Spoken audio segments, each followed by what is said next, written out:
is Bold TV. Good morning, lovely people out there. Welcome to another beautiful episode of Bold TV. Bold stands for Beautiful Outstanding Ladies with Disabilities. Bold TV is powered by Bold Arts Initiative, a network of women with disabilities who are doing outstanding things in their different spheres. So today we come your way this Saturday morning with another interesting topic. And we will be talking about recognizing toxicity in relationships. Recognizing toxicity in relationships. What is toxicity? That is what we'll be talking about today. More often than not, many people, especially women with disabilities, struggle to recognize wrong relationships and relationships that are not serving them well. And today we are going to unpack this issue and help you to make better decisions regarding this relationship as you move forward. But before I start, I am going to use the opportunity to just say thank you to our online audience. Thank you for always tuning in and joining us every Saturday.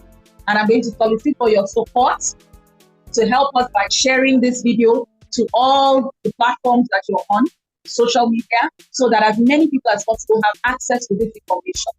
We ask for your support, like our video, subscribe to our YouTube channel, like our Facebook page, and send in your questions, your comments, and any requests you may have concerning this program. Suggestions are welcome to help us do better. We look forward to hearing from you. So, as is our usual tradition, I am going to ask my co-panelists to introduce themselves. Today we have a special guest on the program, and she will introduce herself before we proceed. So, ladies, over to you. Grace, why don't you go ahead first? Okay, good morning, ladies, beautiful, outstanding ladies, and our audience. Happy weekend. This is Coach Gay Passion. I'm actually a health and business consultant. I reside in Makurdi, Benue State, and I'm an above-knee amputee that uses prostheses for movement. And I'm so happy to be here. Thank you. Good to have you on the show. Oscar Key, please introduce yourself. All right, thank you very much. Good morning, everyone. Good morning, online audience. I remain Osaki Teresa George Ritaria. I reside in Onne, River State. I'm a freelancer and a farmer. I'm a polio warrior, a disability rights advocate, a co-host of Bold TV. I'm so glad to be here. Thank you. Welcome. Oluwatomi Singh, it's your turn now. Thank you very much, Afyong. Good morning to all our esteemed viewers, wherever it is you're watching Bold TV. My name is Oluwatomi Singh Adeyefa. I'm a visually impaired person, and I live in Abeokuta, the state capital of Ogun. I am a broadcast journalist, a disability inclusion facilitator, and the ED of Popular Abilities Initiative. Thank you so much for having us. You're welcome. It's good to have you. And we have in the background one of our co-hosts who is unable to join our video right now, Freddie Andrew Lucien. She is the Executive Director of Daycare Foundation. She's the co-host on Bold TV. She's a wheelchair for spinal cord injury, and she's a public health specialist among so many other hats that she wears. And then I'm going to move on to my special guest today, Coach Tolu. She's called the Nurturer, and let me allow her to introduce herself to us. Please go ahead. Hello, everyone. I'm excited to be here. Thank you, Afyong, for having me. My name is Tolu Afonja, referred to as Coach Tolu sometimes, but also known as the Nurturer. And what do I do? I'm an integrative life coach, an HR professional as well, and also someone who loves God. What do? I help my clients. I just help people to evolve and thrive in different areas of their lives so that they can enjoy wholeness, well-being. They can just evolve and thrive and enjoy life, as the case may be. So I'm excited to be here. I don't know if there's anything else you'd like to know about me. I'm based in Lagos, Nigeria, and I'm also the Vice President of the Life Coaches Association of Nigeria. What else? Okay, I love God. Thank you. Yeah, I think that's it. Thank you very much. It's good to have you here with us.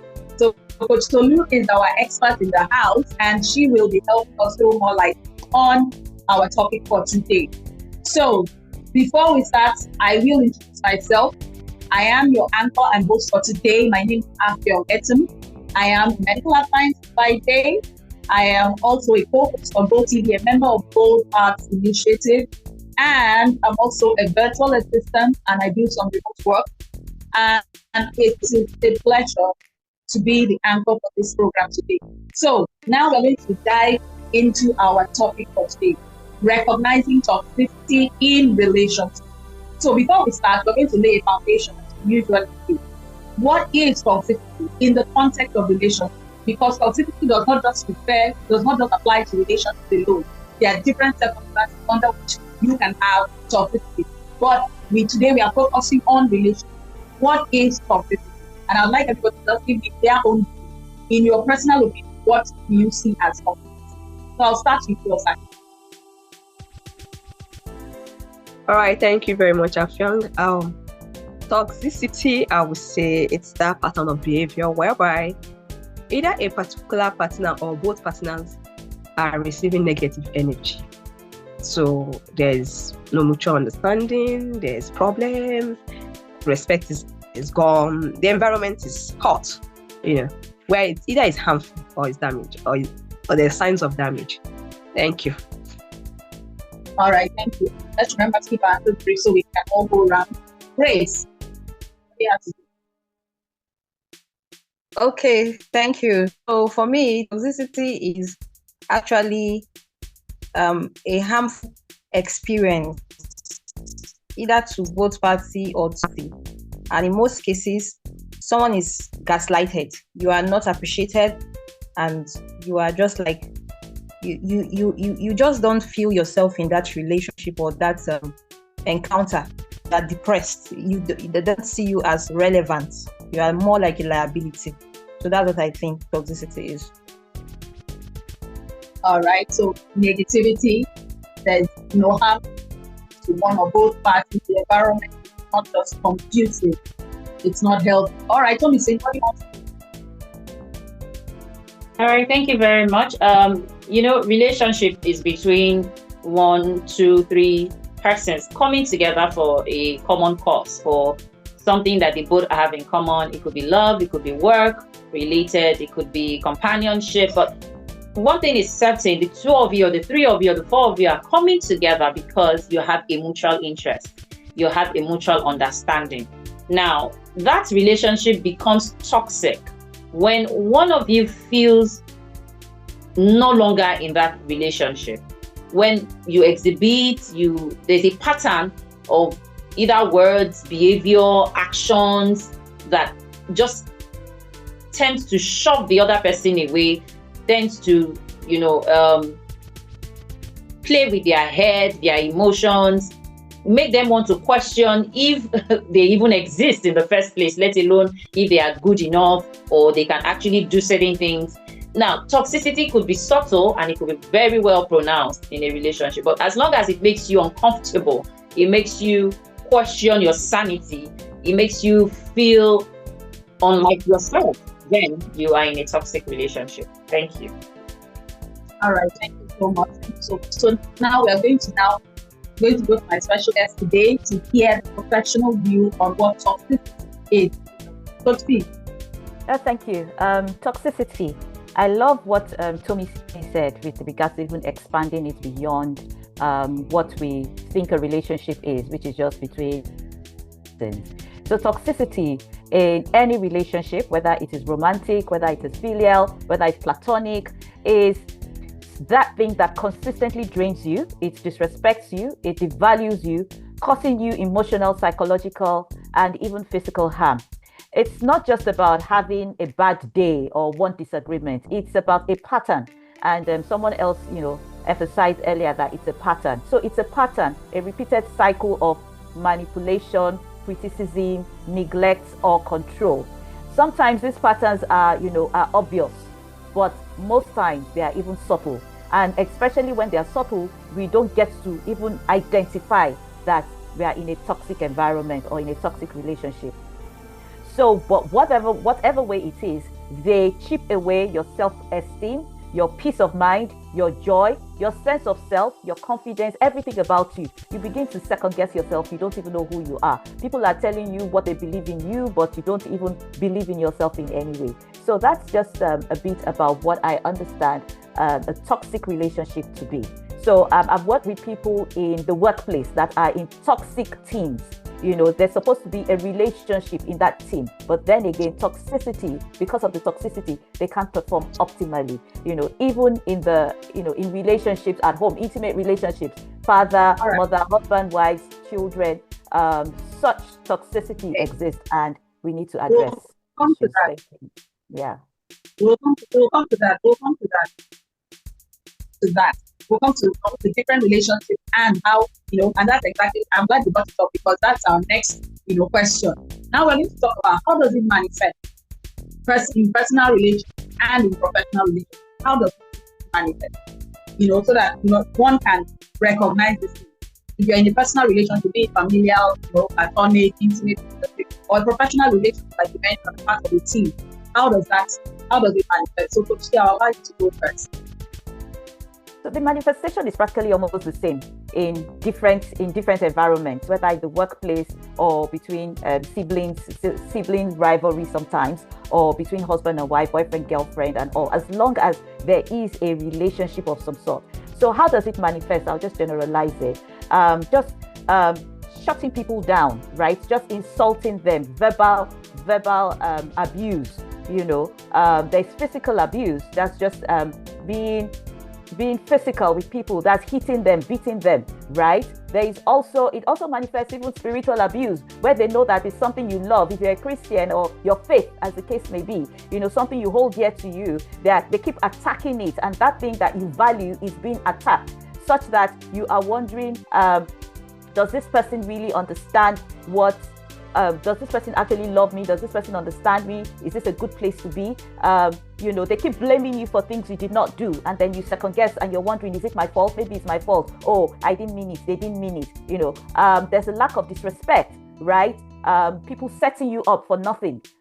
Like in the workplace, for example, they will set you up because maybe you're due for promotion, or they can see that you're performing really high, and and that person is not performing well, so they will set you up. So toxicity happens in different forms. I hope that helps, and I would go on to the next question to give more light. Yeah. It does. Yeah.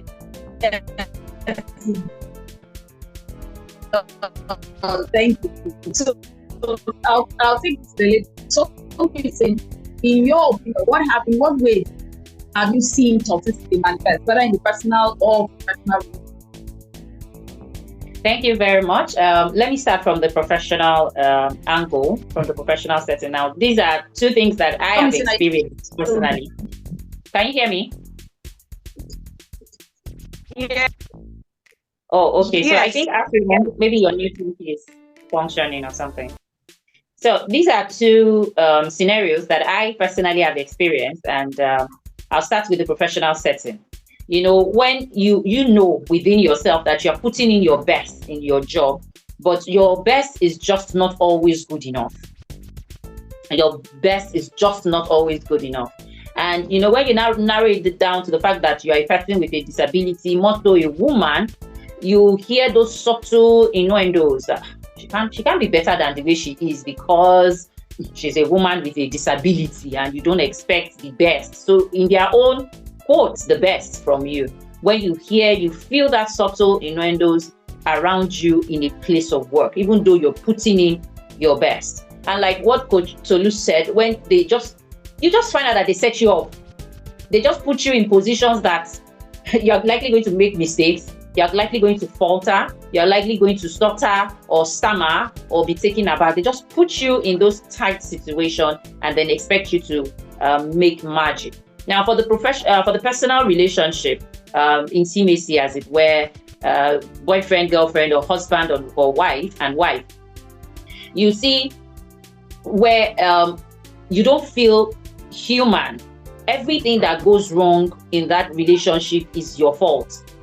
Even when you've not done anything wrong, even when you're just trying to pack it all in, you are blamed for being silent. Like whatever it is that you do, your actions and inactions are always giving a judgment. You always have something to suffer for it. And then when it seems that because when you look at being in a relationship, it's supposed to be mutual. You play your part, I play my part. But when it seems like you are the one that is playing both roles, and the other person is still not appreciating all that you put into it, all they do is, look for ways by which to make you feel like the bad person. When you complain, you nag. When you don't complain, you are being secretive. When you tell somebody, you are talking about your private life, you are making it public. If you don't tell anybody, you are dying in silence. So when nothing you do in those kind of situations is pleasing, those are signs of toxicity. And like Coach Tolu said, verbal abuse. People will call you names. People will body shame you.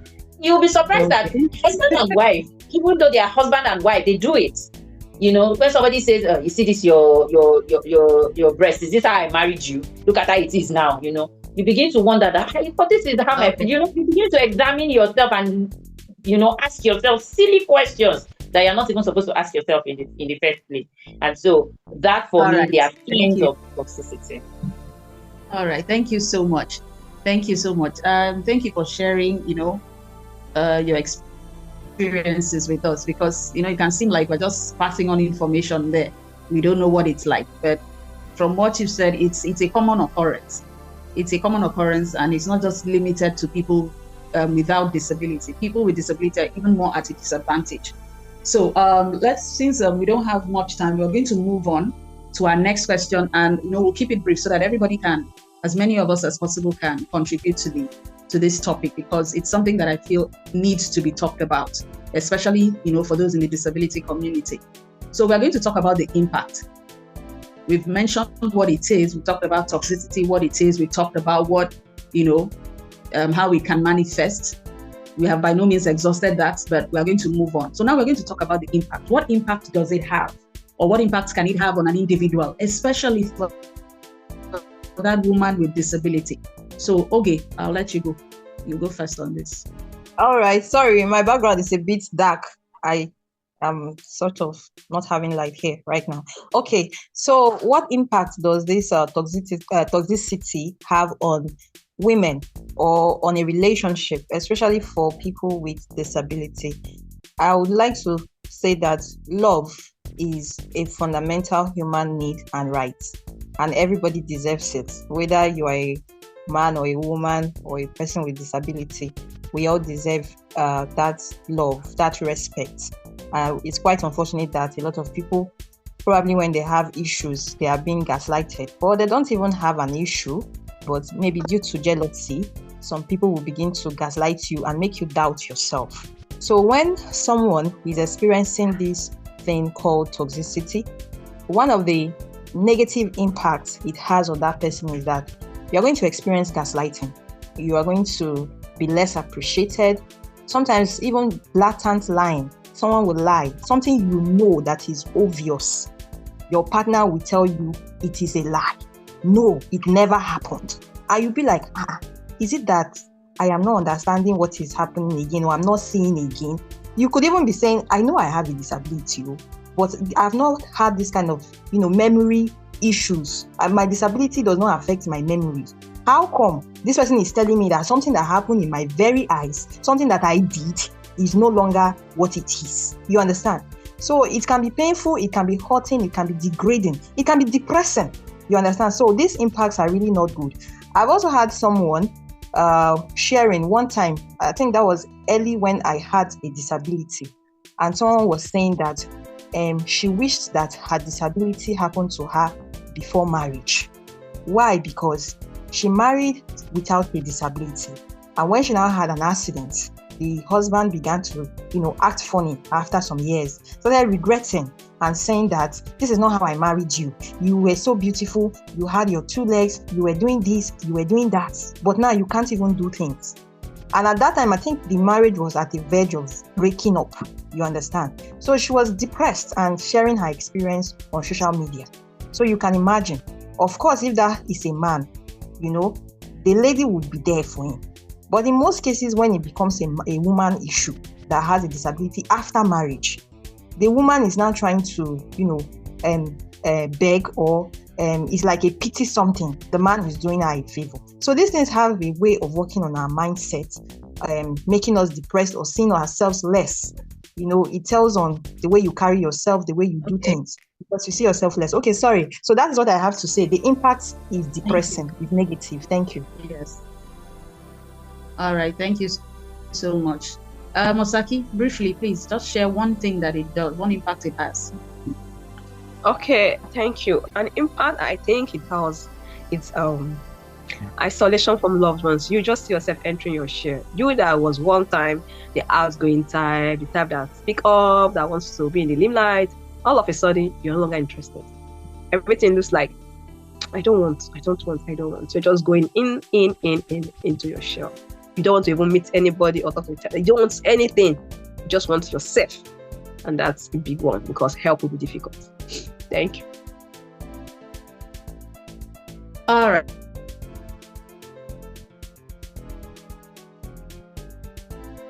All right.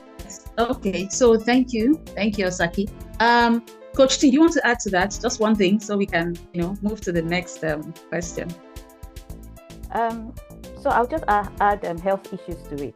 Chronic stress, which would cause headaches, digestive problems, insomnia, your immunity is weakened, amongst a whole lot of other things. So since you said one thing, I would rest my case there. All right. Thank you so much. So it's not just mental and emotional, but also it has physical implications. Because it will start your mind, the depression, the negativity gets to you emotionally, you're depressed. And at the end of the day, you become stressed out. You're always on high alert, always wondering, what's coming next, what's going to happen next. And then obviously your body goes where your mind goes. Your body will begin to manifest the symptoms of stress. And ultimately, definitely you find yourself manifesting symptoms that may not even have any, cannot be diagnosed medically, because you go to hospital and they tell you there's nothing wrong because it's not physical. It doesn't come from your body. It comes from your mind. So before we round up, we've talked about, the impact. We talked about toxicity, what it is, and everything else. We've laid a foundation. Now we're going to talk about how does one handle this? How does one handle this? And for this, Coach T, this is, your domain. This question is specifically for you. How does one handle toxicity? Be it personal or professional. How does one go about it? In handling toxicity, the first thing is to even recognize the toxicity. So the first thing is to recognize toxicity, because sometimes these things are there, the subtle ones, and we make excuses and enable the toxicity to continue. So the first thing is to be able to identify that, this is toxicity. This is a toxic situation. The next thing is to love yourself, respect yourself, right? Respect your body, your voice, your dreams, everything about you. And that is affirming yourself that you are good enough, you are strong enough, you are confident enough, that you are beautiful, that you are worthy of love, that you are worthy of respect, right? So respect yourself, love yourself, and then, I said affirm yourself daily, then learn to set boundaries. If you don't know who you are, what you want, what you desire, you will not be able to set those boundaries. But once you know and you're on that journey, set boundaries. This is the boundaries. I will not allow anyone to say this to me, to do this, because you have started believing in yourself. You know what you want. So if anybody is just marching into your time zone anyhow or saying things that are respectful for you, you will be assertive enough to address those issues. It's not selfish to say no. So you don't always have to be in their own space all the time. You can always say, no, I'm not going there. No, I'm not going to do this. No, I will not take this from you. What else can you do? Speak up and seek help. Toxicity thrives in silence. When you don't speak up, right, then you are enabling it. So talk to someone you trust or seek help. You are not alone. You are not alone. Where necessary, get professional support, whether therapy, coaching, or support groups, as the case may be, that will help you on your healing and your, that journey out of it. Because toxicity demeans you as a human being. And it's not just something you switch on and switch off. It is a journey getting out of it. And then one thing I will always say, reconnect to your identity, and your identity in God especially, because He is the one who made you. Most times toxicity thrives because we have given our identity and attached it to things, people, and situations, but the one who created you identifies you and calls you to be who he calls you to be. So reconnect to your identity in God. You are fearfully and wonderfully made. You are beautiful. You're the apple of his eye, and all of that. And understand that he loves you. So if he loves you so much, then why are you not loving yourself enough to acknowledge that, the love of the Father in your life? So I would say those 5 things, right? Starting with you loving yourself, set boundaries, speak up, and seek help when necessary, get professional support, and of course, reconnect to your identity in the one who created you. Thank you. Wow, thank you so much. That's what do we say? The ABC of handling toxicity. Step by step. If you follow those steps, and one key thing I want to highlight again is it begins with you. Like Coach Tolu said, if you don't even know that you're in a toxic situation, then you can't even begin to think about doing anything, about it. So, and secondly, if you don't love you and accept yourself, then you will say yes to anything. Like they say, if you don't stand for something, you'll fall for anything. So you must first of all have an identity, know yourself. Who am I? What do I want? What is best for me? So that if someone comes with something that does not serve you or does not align with the identity you have, then you can easily say, no, this is not for me. So please, ladies, I know we've come your way today to help you to begin to take those steps. Having a disability is not an excuse to settle for less. A disability does not diminish your worth. It doesn't make you less of a human being. It doesn't make you less valuable. It doesn't mean you should say, oh, whatever comes, as long as, thank God, somebody's even looking at me or somebody's even acknowledging me. So you settle for just anything. Boundaries are important. Protect yourself because you're even more vulnerable with a disability. So do everything you can to protect yourself because sometimes nobody else will. So let's do as much as we can to help ourselves so that we can, thrive. And the way we can thrive is by having those healthy, supportive networks that can help us to go from where we are to where we need to be.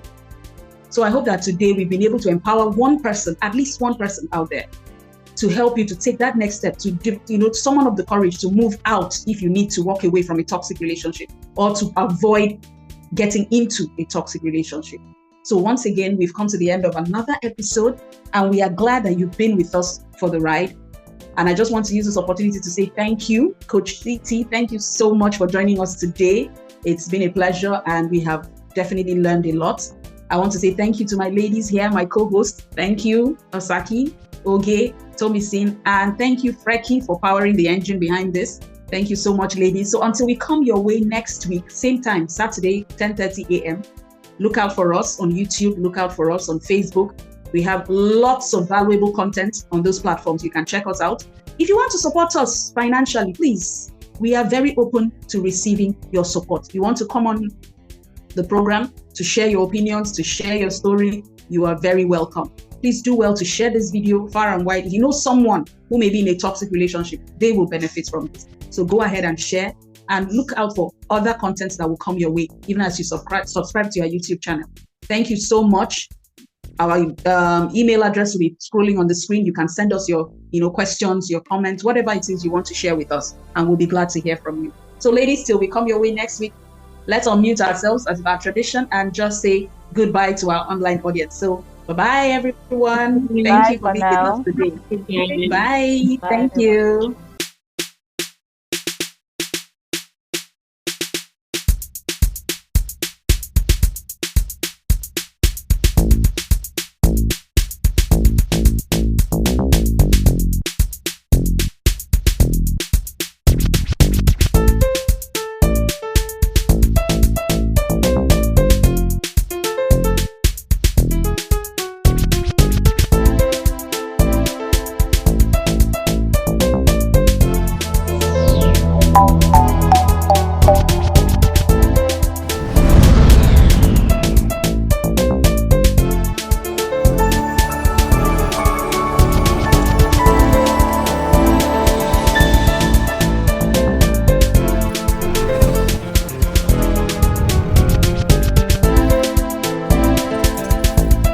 This is Bold TV.